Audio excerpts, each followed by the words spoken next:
हे केशव हे माधव हे गोविन्द रक्ष रक्ष पाहि पाहि परमानन्दा।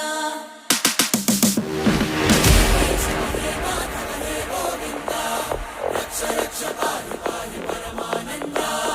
हे केशव हे माधव हे गोविन्द रक्ष रक्ष पाहि पाहि परमानन्दा।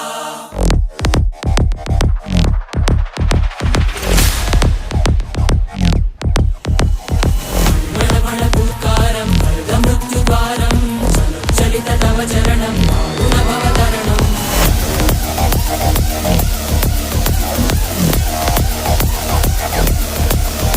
संकल्पबद्धहृदयं मरणभयं मरणभयं मरणभयं वाञ्छितमे लोकहितं विधि सुकृतव्रतं विधि सुकृतव्रतं विधि सुकृतव्रतं वाञ्छितमे लोकहितं।